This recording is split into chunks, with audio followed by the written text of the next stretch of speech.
And I'm starting to welcome people into the room, Hello, which hello. these days I have to do manually because so many people send their note takers without showing up themselves. Can you believe that?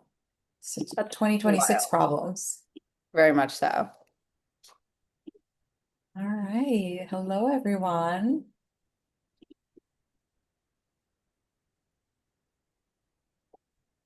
All right. Let's get started. Um,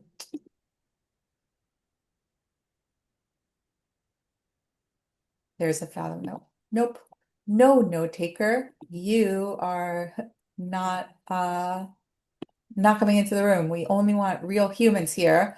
And if you're a real human and you're just joining us now, welcome. It's really, really nice to see you. I'm Leslie Feinzig. I'm the founder and general partner at Fairman Walker Venture Fund, founder of the Female Founders Alliance. We invest in what we call pre-consensus founders. Those are the folks that don't necessarily match the Silicon Valley type, don't have the right networks, but have all the right capabilities. Um, Once a month, we have been doing workshops with experts who have something to teach and nothing to sell. And I'm really excited to introduce someone who's become a friend. I mean, I feel like we have connected at so many different points in your career. And kind of to see your growth has been absolutely amazing. This is Natalie Riso. I think I just mispronounced your last name. Mispronounce your No, last name. no, it's Riso. You Did nailed it. oh, go me. Amazing. Okay.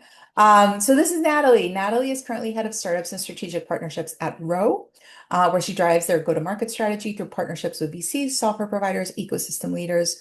And she's been in founder success roles and founder initiatives in a variety of really, really amazing places, including Mercury, the Long-Term Stock Exchange, which is Eric Ries's company. And 500 Global. More relevant to what we're talking about today is that throughout this journey, she has built her personal brand online, being named a 3 times LinkedIn top voice, featured in Inc., Fast Company, and Cosmopolitan. That's pretty cool. Um, and she is now a frequent mentor and sought after speaker on early stage venture and partnership leadership. She is going to teach us how to build a personal brand without ink, I hope, and how to use it. Because, I just want to say before we get started, that these days we're not Googling founders and we're not looking at their LinkedIn profiles. What we're doing is asking ChatGPT or Claude about them. And what those LLMs are doing is kind of looking for everything that exists about you online. And so if you're not creating it yourself, somebody is defining who you are for you. So I think it actually has become really, really important to take control of your narrative. And I'm really excited for Natalie to teach us how she did it today. As Natalie is speaking, you guys are all welcome to put all your questions in the chat room where I'll be picking off some questions and feeding them to Natalie as well. And then we're going to have some open Q&A towards the end. And with that, I'm going to shut up and do what I do best and hand over the microphone to someone who's an expert in this topic and I want to learn from. Welcome, Natalie. Thank you, Leslie. Yes, Leslie is spot on. We have interacted with each other for a number of roles that I've been at, all throughout that, have been building my own personal brand, as also running an agency on the side around personal branding for founders. So this is something I know kind of deeply well. I think in even some of Leslie's posts about it, personal brand gets kind of a bad rap. It's a little bit warranted, right? There's a lot of like personal branding experts. There's a lot of people online saying you need to post every single day. What I hope in this session to kind of chat through and to have a conversation with you guys about is like what is actually meaningful to do. You guys are super busy founders. You do not have an hour every single day to be on LinkedIn and X and all of these platforms. So, like, what is actually going to yield the highest ROI is what I'm going to really focus in on. Whoop. Next slide. We covered this a little bit, but why I kind of built in particular stuff around personal branding. Personal branding has gotten me every single job opportunity I've ever gotten. It has gotten me well over half of the partnerships that I've done, helped out in terms of the customers. When I was in VC, it helped us with LP fundraising. It is a huge part of how we sell, how we partner, to right now, as Leslie mentioned, even with AI, they're pulling from your LinkedIn profile. They're pulling from what is written about you online. So it continues to be more and more important. It was something that, quite frankly, I fell into. I was really young when I started writing online. I have this kind of fun story. The first time I went to TechCrunch Disrupt, I had written an article for Startup Grind. If anybody knows of that organization, this was well over a decade ago. It was not the organization it is now. And I remember saying, hey, look, I posted this one article under my personal brand. Can I get a press pass? Because it's deeply discounted to go to TechCrunch Disrupt. I ended up maxing out my credit card at 17 in order to get into TechCrunch Disrupt that way. You can go a long way when it comes to your personal brand. It can get you into rooms that maybe you can't even afford at the time. So, what we'll go over today, and feel free to, as Leslie mentioned, pop questions in the chat. There will definitely be kind of a long period of time that we'll be able to dive into some of the Q&A, but I wanted to first go over how do you find your lane? When we talk about personal brands, and when I used to have that agency, I remember half of the work that I did was really tactical content stuff. Half of it was quite frankly like a version of therapizing. Personal brand feels weird because it's about yourself. It's like, how are you being presented? How are you being perceived? Which is a really strange experience. What we're really going to focus in on is like, as a founder, what is important to you in terms of who you need to talk to, where you need to be, ultimately, like, what is your story? That'll dovetail well into building your foundations. We're mainly going to focus in, obviously, this is not, a 3-week endeavor. This is a 60-minute webinar. So we're going to mainly focus in on your summary. So if you had kind of this one pitch that you want to put on most of your platforms, that to Leslie's point, that you wish AI pulled up when people searched about you, what does that summary look like? We're going to talk a little bit about content, mainly in terms of, like I said, that high ROI content. So what's actually worth it? And then we'll get into question and answers in the end. So in terms of your lane, a lot of people will kind of ask about going viral. This is something that sometimes I'll get DMs about, especially as I built out my own personal brand. Um, the goal is not to go viral unless you are selling like a B2C thing and you want everybody to know about what you're selling. For the most part, it's probably going to be rooted in these things that are pertinent, specific to you. So these are questions to reflect on that help to build out what your personal brand strategy looks like. So first and foremost, in 6 months, where would you like your personal brand to take you? When you envision, okay, I know I post a little bit on LinkedIn. I maybe am like a B2B founder selling marketing analytics, right? In 6 months, I would love to see that customers are reaching out to me and I'm able to actually sell via my LinkedIn. I would love to see that people are looking me up on AI and that summary that I've created is what's coming up. Maybe it's, you know what, I really want to expand this year in terms of partnerships and distribution. I would love to be able to be connecting online with these folks and then in person, maybe getting asked to speak at certain conferences and community events. Maybe it's, I want to be able to get their, email via DM and be able to set up a Zoom call. Start to envision, okay, where in 6 months would I like this to take me? Might be partnerships, sales, fundraising, could be a mix of all of the above. The second is, who do I need to connect to in order to reach those goals, right? Something that I used to do with clients that I worked with was I would actually make them write out every single audience that could get you to those goals. So let's use fundraising as an example. The clear answer is I would like to connect with probably VCs, right? Let's say you're early stage founder, you're about to raise a seed round, you're like seed round VCs, ideally ones who lead, right? But also, it's great to be connected to angel investors. It's great to be connected to people that host investor events. Um, my job at Row, I help to lead partnerships and oversee a lot of our kind of community efforts as part of go-to-market. Last year, we did 600 events with different VCs. I'm not a VC myself, but if you're fundraising, you probably want to know somebody like me, right? You probably want to be able to get into those rooms. Write out all of the different audiences that could help you get to those goals. What is helpful about that is you can rank them. So you still prioritize, okay, seed investors is still number one. But here's some other folks that if I came across them on social media, if I ran into them as part of community efforts, they are people that I really want to prioritize. It helps you understand, okay, really what is the focus, but who should I continue to leverage as I go towards that goal? And then where are these people, right? So this is both in person and online.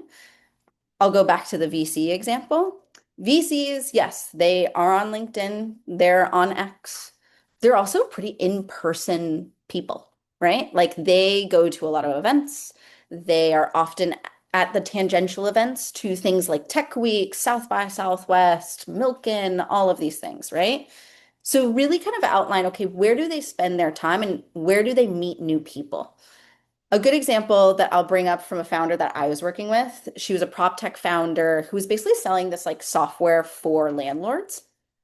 And we were kind of outlining, okay, the main primary audience she was going for is she wanted to meet new landlords that she could sell to. And when I asked, okay, where do they hang out? She actually brought up that there was basically this like version of Reddit for landlords. It was this completely different site. She was like, it's kind of random. It's really like a message board. It doesn't even really look that nice. When we worked together, we kind of identified, okay, she was going to do LinkedIn. She was going to do a Substack because people were very into like newsletters at the time for her audience. And then she was going to do this like prop tech landlord Reddit type thing. She actually found that that was by far the highest ROI platform for her to spend time on. So within about 6 months, I remember we had kind of like a check-in call, and she was like, I spend the vast majority of my time on this like Reddit thing. I get by far the most customers from this. I've gotten partnerships from this. I should be spending my time where these people are. It was maybe much more glamorous to build a following on something like a LinkedIn that she could showcase to a lot more people. But her goal was sales. We ended up really narrowing in on that. So be a little brutally honest with like, where do they spend time?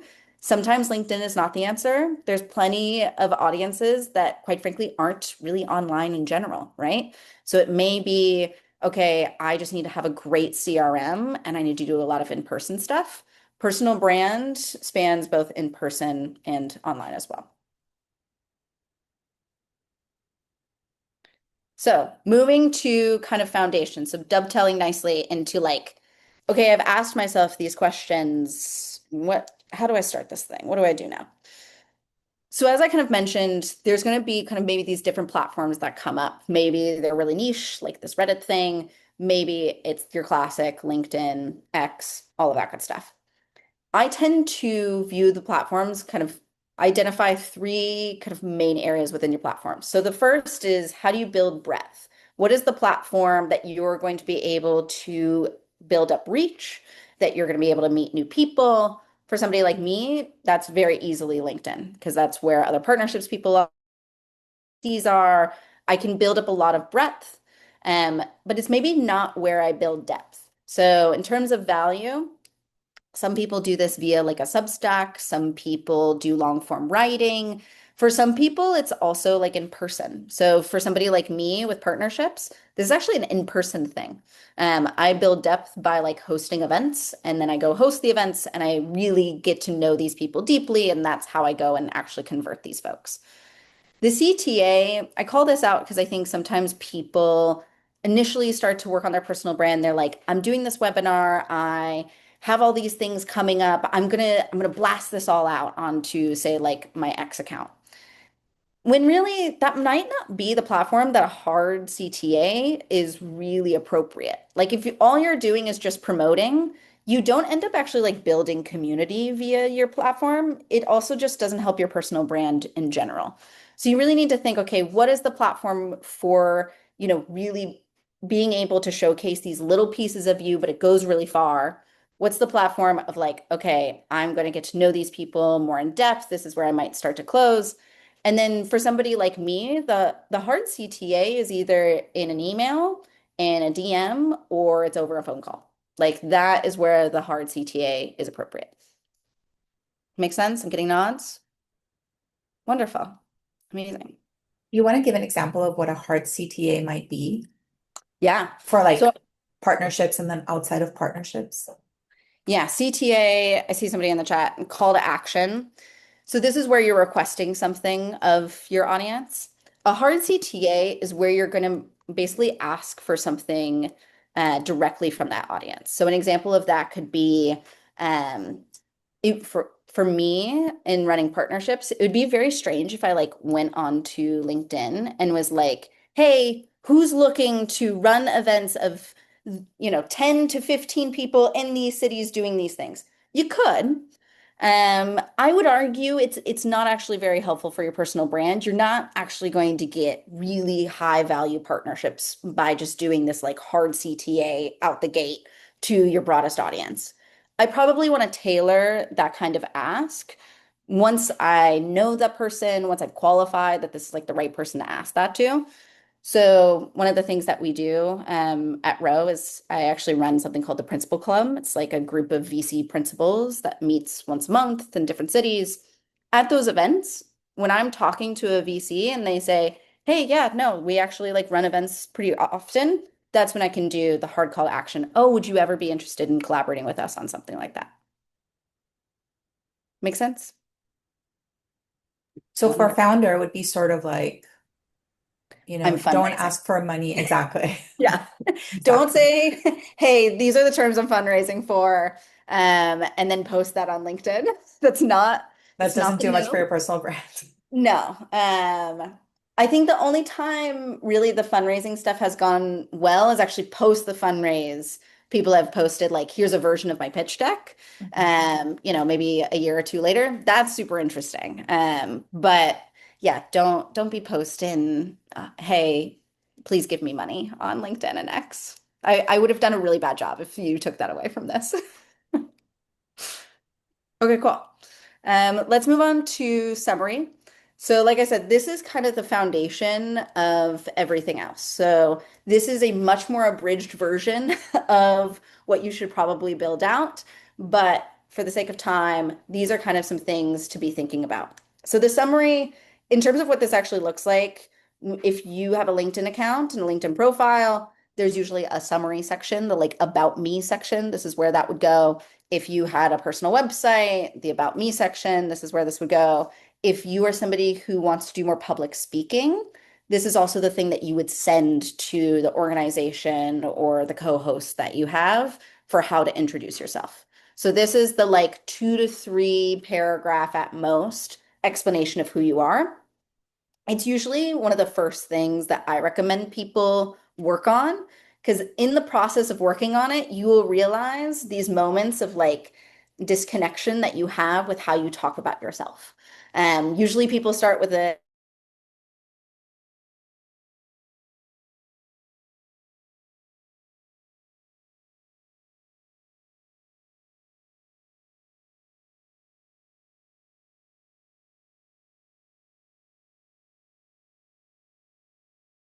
place that also you can do like in a week, right? Like you can maybe write it out the first time. It takes you like 20 minutes, come back to it 2 or 3 times, and then you have something you can use across a lot of different platforms. So the two go-to formats, oh, that's hard to say, that I have. The first is past, present, future. So you say like 2 to 3 sentences about kind of how did you get here? What was interesting? What were maybe the pivots that you had? There was a founder that I used to work with named Michelle, who I'm still very good friends with. And she originally went to school to be a doctor. And then she ended up helping out some friends with their startups. She realized there wasn't a lot of women in startups. There was a lot of female founders at the accelerator she was in. She ended up starting a company that connected young women with female entrepreneurs to help out younger women kind of being able to see a version of themselves and what it could be like to be an entrepreneur themselves. Um, I think for her, she could write, maybe 2 sentences around, um, I started off studying to be a doctor. I made a complete pivot. I realized that, I started working with a few founders. I realized I wanted to see more female representation. Then you move to the present. This is the company I started. This is what we do. Keep it pretty simple. The future is like, okay, where do you want to take that company? Like in the future, I would love to be able to see this many new female entrepreneurs. She was based in Canada. So this many new female entrepreneurs in Canada. Maybe for her, it was, I would love to be able to see women be represented in other industries as well. This kind of gives a little bit of flavor to like your special sauce and like what makes you tick is kind of the future stuff. So past, present, future, how did you get to starting your company? What does your company do? Where do you want to take your company? Now, this works really well if you have like a compelling like pivot or maybe you like worked in the industry before. Some people don't. Entrepreneurship is weird. Sometimes you wake up one day and you're like, I had this one experience. I'm now going to go and build in this area that I have a ton of passion for.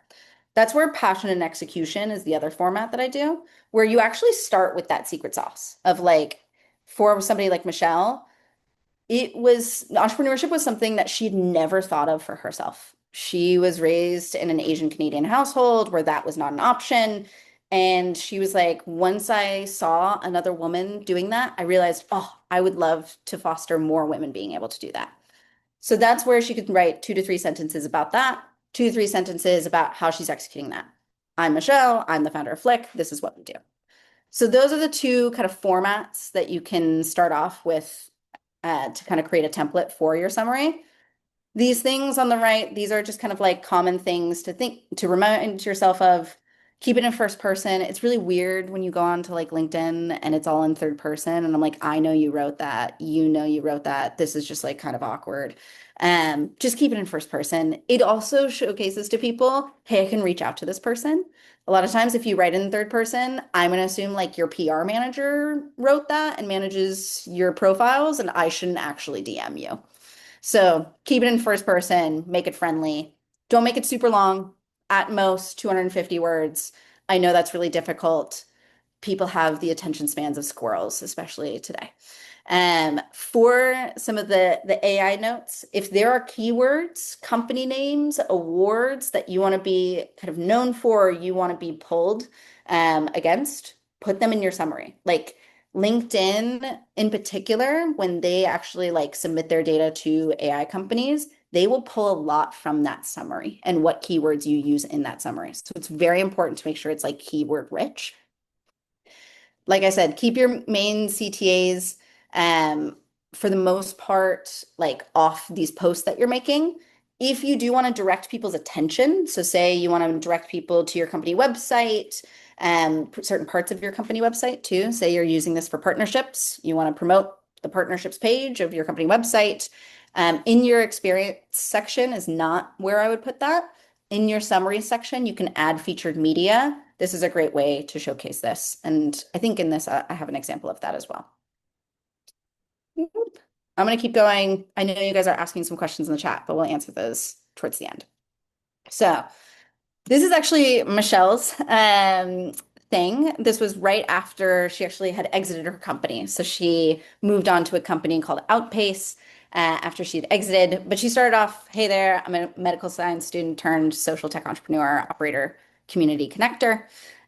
She went into, okay, this is what I do at Outpace. She ended up doing a little bit of like going back to the passion project stuff in large part because being a founder was such a big part of her story that this made sense. And then she did a few calls to action for specific groups. So, she said, say hello. She's somebody who is incredibly extroverted. She wanted people to DM her, but she also called out like mission aligned founders, investors, operators. She said specifically, like, this is who I'm looking to connect with. She called out that she hosts events and she speaks at events, but also that she gives recommendations for some of these programs. So this is what I'm talking about of like, how do you fit in some of these keywords and associations? She does a really good job at outlining that.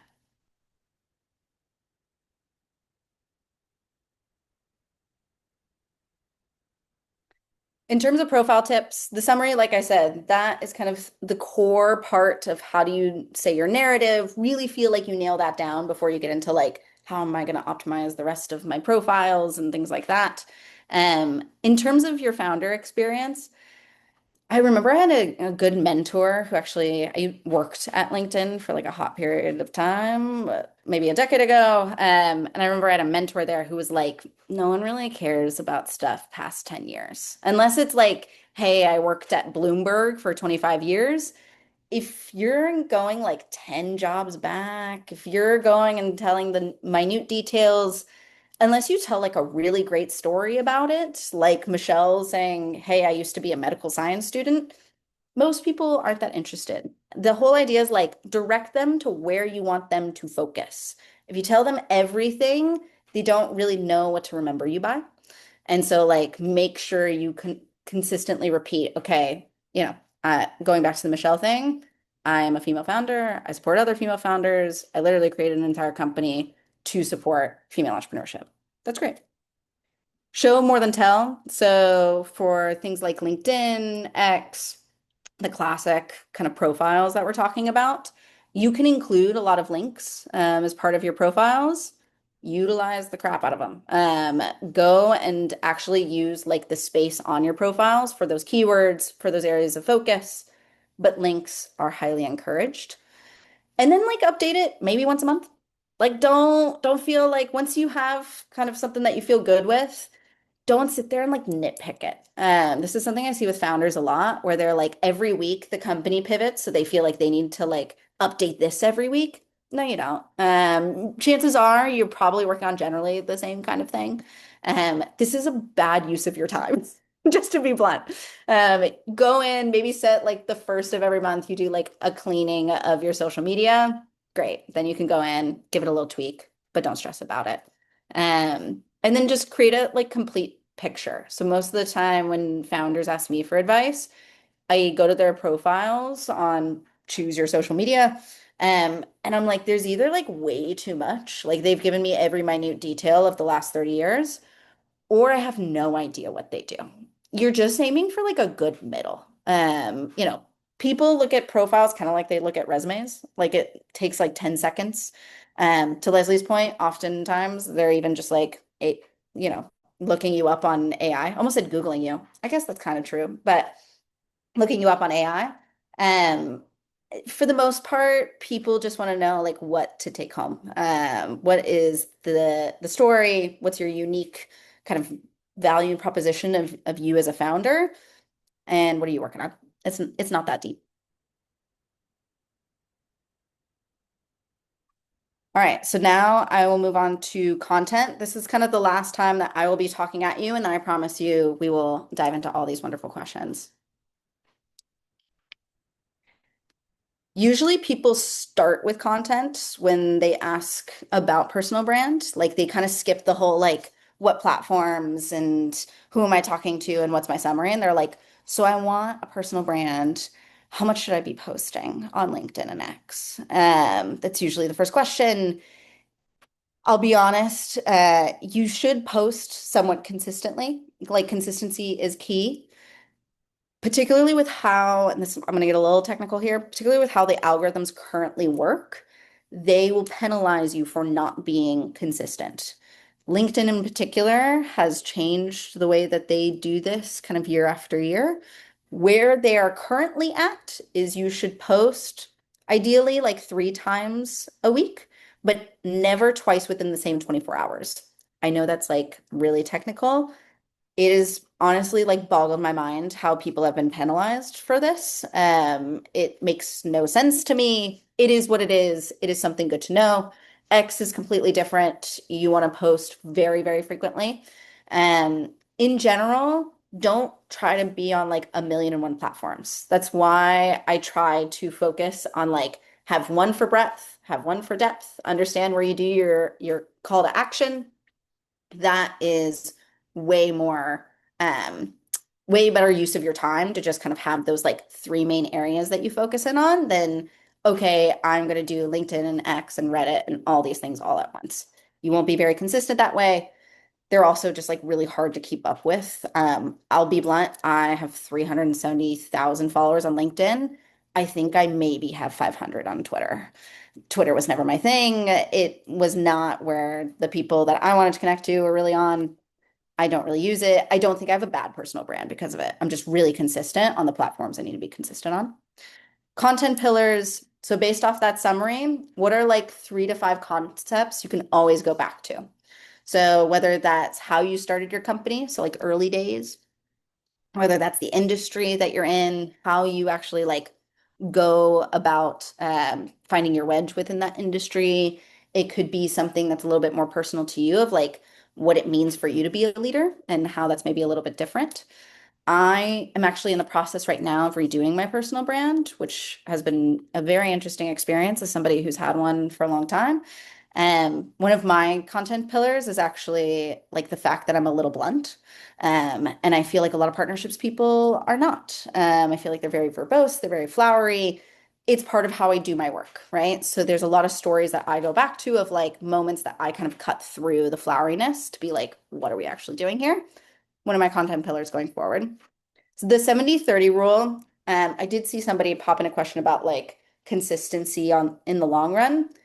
The 70-30 rule is one of the things that I use to be consistent in the long run. So it's about 70% time engaging, 30% time posting. What this means in actuality. If you are like, I really want to build a personal brand, I'm gonna dedicate like an hour a week, let's say an hour and a half every week to my personal brand. Say it's like on Sunday afternoons. It's pretty common. I want to figure out like what's the best use of my time for that like hour and a half. Spend 70% of the time engaging with other people, DMing folks, commenting on comments, going and finding influencers, in your industry or people you want to connect to, going and actually like sending the connection request. Spend about 30% of the time scheduling your posts and writing your posts. It is just posting things is not a personal brand. It's a little bit like of a megaphone, but you're not actually going to reach people that you want to reach. You're not actually going to reach those goals that you outlined in some of the first slides of this. The 70% time engaging, even if you say like, I only have 30 minutes this week, I on like, let's do vast majority time engaging and maybe do one post this week. It is by far the highest use of your time, highest value use of your time. It is the thing when I was growing the fastest in my own personal brand. I was spending an absurd amount of time doing this.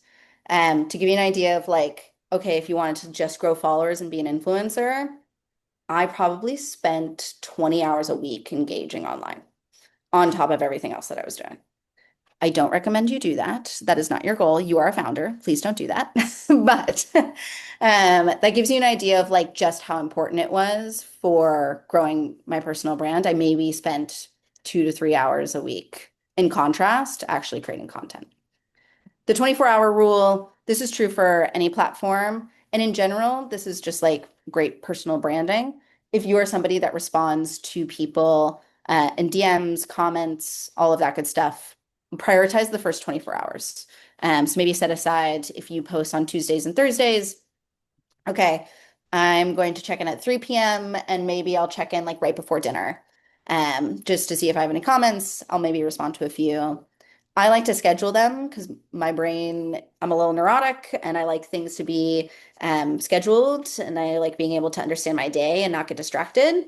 I highly recommend it. I literally like put in my calendar, like respond to comments for like 10 minutes at 3 p.m. It does wonders for my mental health.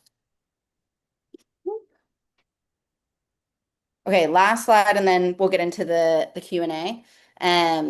If you are like, and we'll send this afterwards, but if you are like, Natalie, I have no idea what to write. These are some, in particular, for founders, great prompts to just think through. I like using Claude for this type of stuff. So I will often ask it to, I'll give it kind of, here's maybe my quick summary that I've created. Here's maybe some highlights of my career. Ask me some questions along the lines of these things. That would be great prompts for content. I don't recommend Claude write your entire post, but it's great in terms of brainstorming this types of stuff.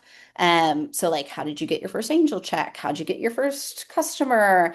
How did you give your first investor update? What were the things that you included? What's the tool stack that you're currently using? The worst piece of advice that you got as a founder. These are all kind of good things to constantly go back to when you feel like you just have writer's block and you're like, I have no idea. This orange little block is kind of the outline of like how to think through the actual post. So outline, okay, what was the problem? How did that problem like hit you emotionally? So was it, oh, it was so frustrating when we lost this one customer. We had tried for months to try to do the sale, and at the very last minute, it fell through. Ultimately, I looked into the data. This is the intrigue part. Um, and it was, X, Y, and Z.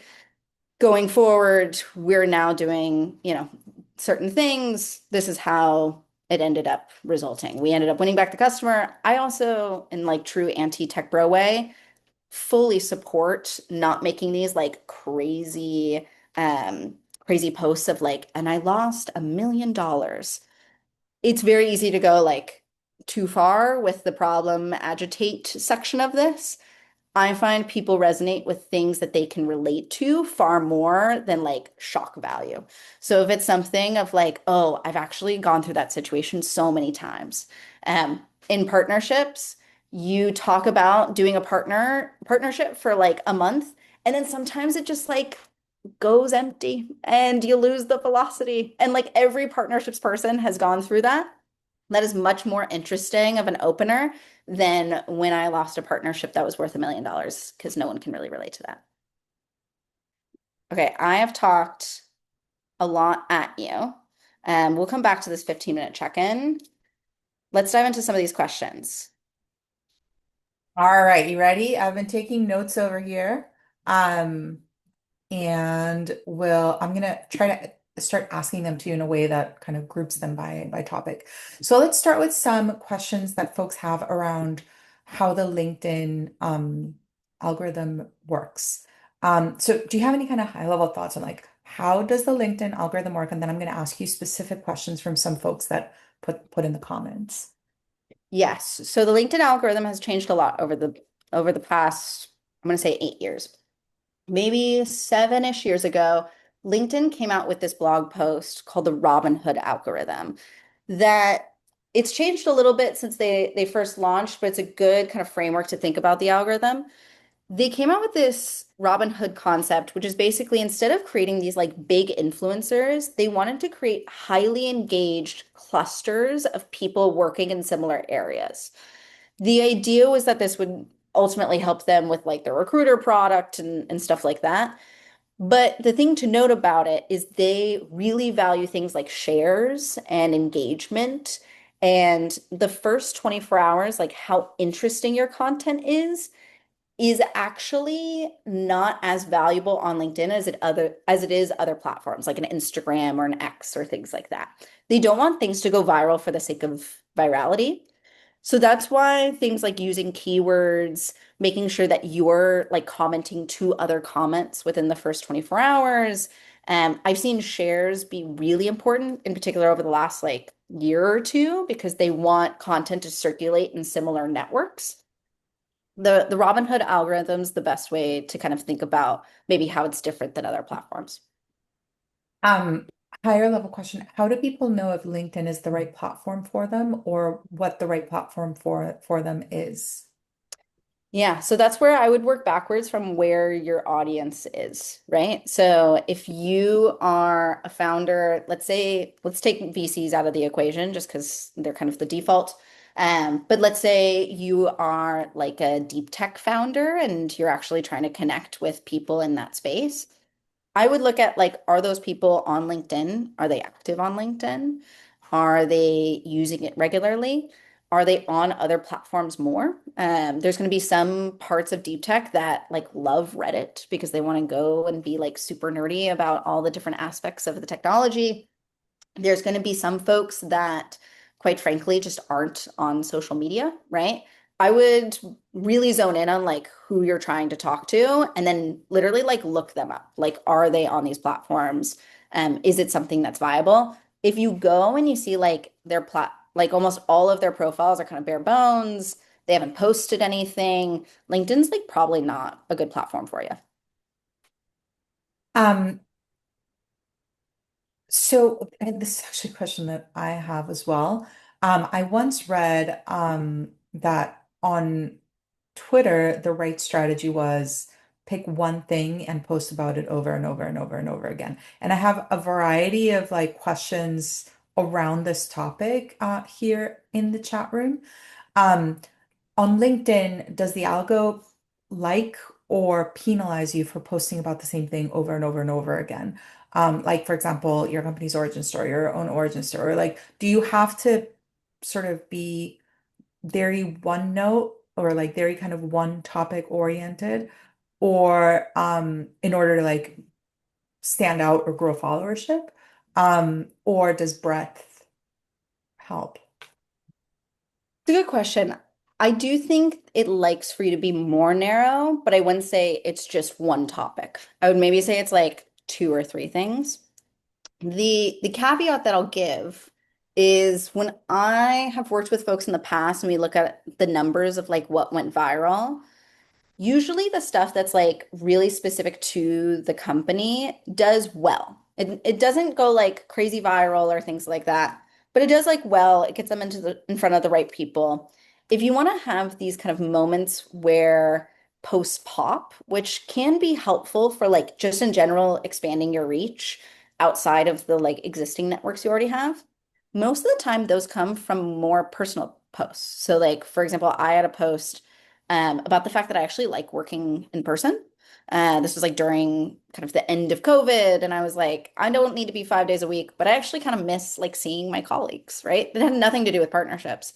Um, that was a really good post for me expanding my network, and LinkedIn really liked it. And it didn't penalize me because it wasn't about partnerships and what I usually talk about is partnerships.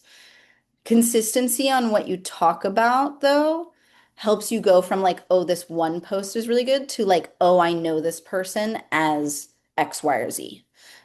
Like people know me as a partnerships person because they've seen multiple posts about me being a partnerships person. So I'd maybe narrow it to like two or three things, but not just one. To say LinkedIn loves when I write about personal things and like penalizes when I write about professional things, which has gotten really, really hard for me personally. Because I'm like, okay, I can't tell you all about my children all the time.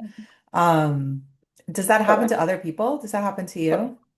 Totally. All the It's time. so ironic because it's a professional network. It is, I think it's a little bit of this like I don't know, not to get like deep, but I think people like long for humanity and For like a connection. yeah, in a platform that feels very like salesy that Hmm. like really resonates. I think this is like a personal choice. You will be totally fine and you will have an incredible personal brand if you also have boundaries around that stuff. Like you shouldn't feel like you have to do that in order to have a good personal brand. That being said, if there are aspects that maybe bleed into work and personal, they can be good to sprinkle in every once in a while. Um, I feel like now you're killing me softly with your song. Okay. Um, some tactical things about the LinkedIn algo. Is LinkedIn still focused on long form content posts? Do they want more videos? Not sure what type of content is Work. um like most relevant today, like what to spend your time on. Here's what I'll say about this. This changes like every 6 to 9 months. Hmm. In general, if you've never like had a personal brand before and this is like you really trying to build up this muscle, I actually wouldn't really care about this stuff and I would just do the format that you could be consistent on. There was a time in which like video, I still think like video doesn't do super well on LinkedIn. I coached this one woman who that's all she could do. Like she was one of those people that like loved recording herself versus writing. She has gone viral multiple times. She has built an entire business off of it. So like consistency is way more important than like gaming the algorithm. To answer the question, as of April 14th, 2026, they like a mix of posts with photos, usually 1 to 3 photos. They do like longer form stuff. If people are curious on like a deep dive of the 2026 algorithm, if you guys email me, Natalie at socialmindconsulting.com, I will send you. I actually have a PDF from an agency that I've worked with in the past that did like a whole write-up that went like super deep details about the 2026 algorithm. Just take it with a grain of salt, is my like only warning. Um, the questions are now really, really popping. Okay. Um, should I post a few great posts that get a lot of likes or many quick ones with a few likes? What's best for LinkedIn? And similarly, another audience member asked if likes are more important than impressions or vice versa. Oh, good questions. That is a really good question. Um, I'll answer the first one. It depends on like what you mean by like a few posts with a lot of likes and a lot of posts with a few likes. I don't know what few means to you, right? I would say prioritize, like I said, at most one post a day, and that includes reposts. So, like if you're talking LinkedIn, that's one post a day. On X, you can definitely do more. You can do, 5 to 10 posts if you really wanted to every day. Um, it depends a little bit on the specific platform. Reddit's going to be different, all of that good stuff. I would follow generally there's kind of like set guidelines of kind of what's healthy before the algorithm penalizes you. I would try to go, if you're trying to max this out as much as possible, I would go as close to that line as possible without crossing into you being penalized. The second question was, what's more important, impressions or likes, right? Am I remembering that Yeah, correct? yeah, impressions or likes. Likes, impressions, you could be shown, your content could be shown to like a random person on the street. Likes means A, it's validation that your content is resonating. B, it's showcasing that like people, yeah, people are willing to like engage with you and like potentially it's one step before like a DM. So I rather see that somebody took that step. Um, Speaking of reposts, so you talked earlier about posting organically or posting on LinkedIn 3 times, 2 to 3 times per week. Is Yeah. that an organic post or does reposting count? And we have one community member who says that they do a lot of reposting. They're kind of consider themselves an amplifier. Are there pros and cons to doing that? Yes. So the first question being, does the 3 to 5 include reposts? It does. Reposts, I'm going to talk specifically on LinkedIn because it seems like that's what the question's for. Yeah. Um, Reposts count as a post. So they, in terms of like penalizing you for posting too much, they will penalize you if you repost, you know, multiple times a day. Now, that is like a way to go about it if you are somebody who just like wants to be an amplifier. I would say that's like a very selfless approach. That is not a way to build a brand. That's a way to like help your friends reach more people. So if your goal is to build a personal brand, I would cool it on the reposts and I would try to max out reposts and posting organically, max probably 7 times a week. You could probably go up to on LinkedIn, minimum 3 times a week. And is that the same whether you repost just as is or with your own comments? It's like same idea. Yep. Okay. And just for, I mean, somebody asked this earlier and people were answering in the comments, but I would be curious to hear your take. Like, what does it mean to get penalized? Yeah, what it means is basically, it's a great question. I've never had to explain this. I know. What it means to be penalized on average, if you are consistent on any platform, for the most part, unless they change the algorithm, your post will be shared in front of kind of a set number of people within the first hour, first 24 hours, and first week. That percentage sometimes changes, or that number sometimes changes with the algorithm change. So, like a few years ago, it used to be like 10% of however many followers you got on average within the first week, you would have that many impressions. Now, there's a lot of factors that go into that of like, well, did you get a bunch of likes within the first hour? Did you get a bunch of shares? Is it of a certain type of content? There's a lot of things that go into like how far your content reaches. to be penalized, and oftentimes you can really feel it. Let's say I, on average, when I post, let's say just a long text post, no photo. Let's say on average, I get like 30,000 impressions within the first week. If I post that and I get like 4,000 impressions in the first week, I'm gonna be like, I did something wrong. Like, this is weird. This should not be happening. I did everything the same, but maybe I posted those two posts, one right after another. That would be an example of being penalized. So basically, the algorithm and LinkedIn or whatever social media platform is going in and actually setting, okay, we don't want people who are spammers. We don't want people who are going to be considered, for lack of a better word, like annoying on our platform for posting a million times. So for those posts, we're going to show them to less people. That's what it means to be penalized. I feel like I just want to talk about what it means to be annoying online. Um, That's a whole other conversation. I truly, because like, how do you know? Yeah. Okay. Any insights on how the algorithm is evolving to favor or disfavor AI generated posts? Good question. I think platforms in general have identified a few key indicators that something is AI generated.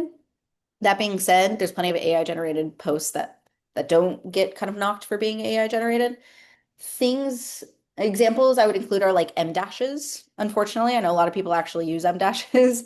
They do get penalized sometimes. Like if you have a post with a ton of M dashes, it can read like AI. They're starting to work into their algorithm things that feel very obviously like AI. They will show to less people. Another example, which is really unfortunate to me because this is how I actually think, is like if you do every post with like rules of three, that's one of those like AI loves to talk in rules of three. And so you may want to just like add a fourth to make it seem less AI generated. That is really funny. They really did ruin the M dash for all of us. That's why we They can't did. have nice things. Um, just a really quickly, because there's a clarifying question around writing articles or like having your blog hosted on LinkedIn versus elsewhere. Yes, this is how I built a following. I had a blog on LinkedIn. I would say if you were doing this 10 years ago, you should totally do it on LinkedIn. It's amazing. They'll promote the living crap out of your posts. They don't do that anymore. I would Mm. highly recommend something like a Substack. Um, which is actually I do run a Substack, so I can talk about that another time.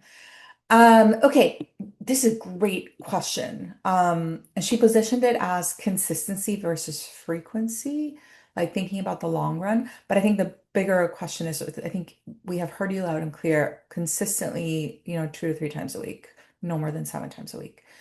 Yeah. If you have slowed down, say, for example, if you took your family to Disney World for a week and did not post much, and all of a sudden your posts are not reaching a lot of people, um, is there such a thing as a ramp up here? Like, do we ramp up and down? Does it help to like go harder over a short period of time and then go back to the 2 to 3 times a week, or you just kind of 2 to 3 times a week at all times? It's not that deep, is what I'll say. If you went and took your kids to Disneyland for a week and your next post maybe doesn't do as well as the rest of the posts, I wouldn't go and be like, oh, you need to post way more. Oh, you need to do all these special things. You just go and you Just you keep be the going. same consistency that you were before the Disneyland trip. Okay. Really great question from a founder. I'm going to pivot a little bit out of the algorithm. Framing or approach if your startup's still in stealth or in an obscure field, like how do you kind of build up an audience if like what you're writing about or you can't be like super forthcoming about what you're up to?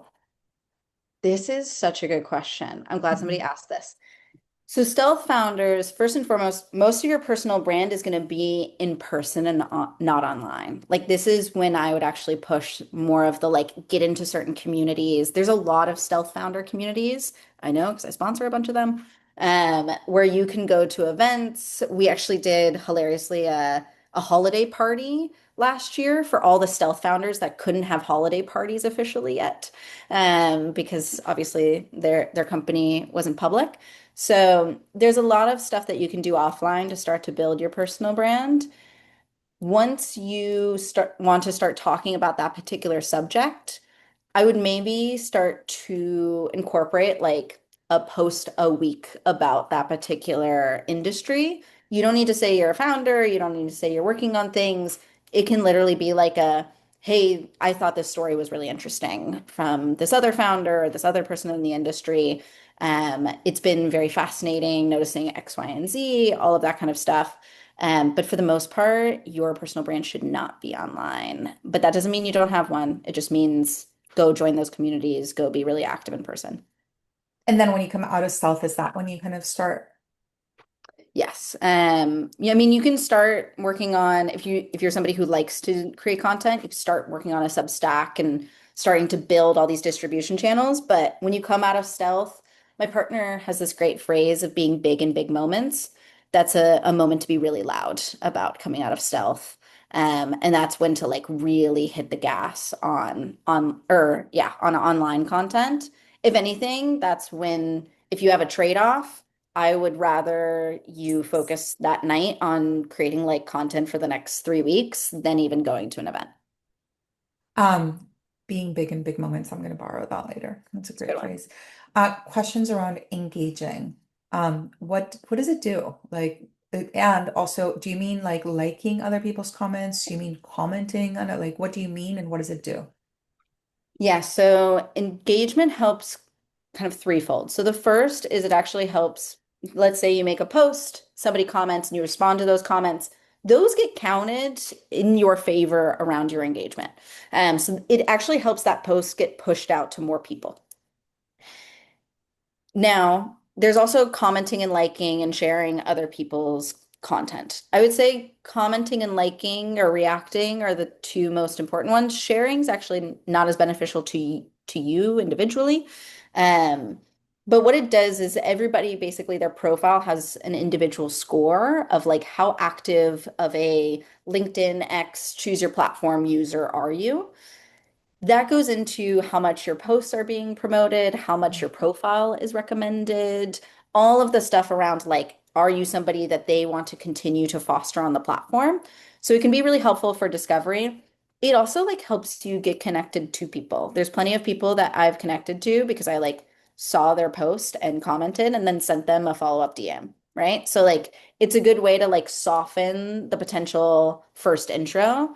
Reaching out to people in particular on LinkedIn can be like kind of weird when you send the connection request. And especially if it's like out of the blue. If I've commented on maybe like two of their posts previously, I send, a note with my invitation being like, hey, I loved your commentary on Stealth Founders. We're actually doing some events. Would love to collaborate sometime. Much more likely to actually be able to connect with that person and do something. The third that I'll kind of reference to is like it definitely helps from the standpoint of like um of also other people finding this is for comments in particular, finding your content via other people's content. So this was actually like a trend maybe like 3 years ago where people would find influencers in their space. They would write like really interesting comments, like really like meaty, valuable content. And that's actually how like people would often click into their profile on the other person's post to try to find them. So helps with the algorithm, helps with your own posts, helps with discoverability. Okay, we're running out of time, but I have like two more questions that I think are really, really good. Go for it. Um, what works in terms of DMing on LinkedIn? Like a couple of people are like, well, I feel like nobody responds. I'm horrible on my DMs. Like I don't respond to anything. Um, so what can you tell us about like, am I alone in this or is it worth using LinkedIn DMs as like a medium? I think it's worth sending a note with like a connection request, which is a form of Great. DM. Yeah. Do I think DMs work? Yeah, actually. Maybe I'm a little bit strange in that way. Some people will not respond to your DM. That's okay. Usually those people will follow up like a month later and be like, "Can you just send this via email?" I'll still Exactly. follow up. Like Yeah. I'm happy to take that, even if it's a month later. I did my shot. I was able to get the email. A win is a win. I find DMs are helpful if you have specific things in mind. If you're just like DMing, being like, we should like hop on a call, we should get to know each other, that's when they don't work. If it's, hey, I noticed you're a stealth founder who talks a ton about st being a stealth founder or whatnot. I have this event coming up. Would you be interested in joining? That is a worthwhile DM that somebody would respond to. Okay, final question. What's the best strategy to manage what AI will say about you? Oh, this is hard. First and foremost, make sure that you're really consistent on your profile, your summary, what you talk about in terms of those pillars. That is what ultimately they're going to pull from. If you are really concerned about what AI is pulling on you, like if you've done all that and you're like, it's pulling crazy stuff, how do I fix? It often pulls from a mix of different websites. There's actually really good content on this. If anybody's curious, email me. I can send you the content. But it pulls like a lot from Reddit. It pulls a lot from Wikipedia. It pulls a lot from press publications. You can do a concerted effort to actually create more content about yourself on those publications for it to pull from. Most people won't have that issue. But if you are finding that that's becoming a problem, I would go down those rabbit holes. Okay. There continue to be a lot of questions. All of the documents that you have mentioned, we're going to make sure to put together a follow-up email. Natalie already prepared a resources document that I'll be sharing with you guys in a follow-up email.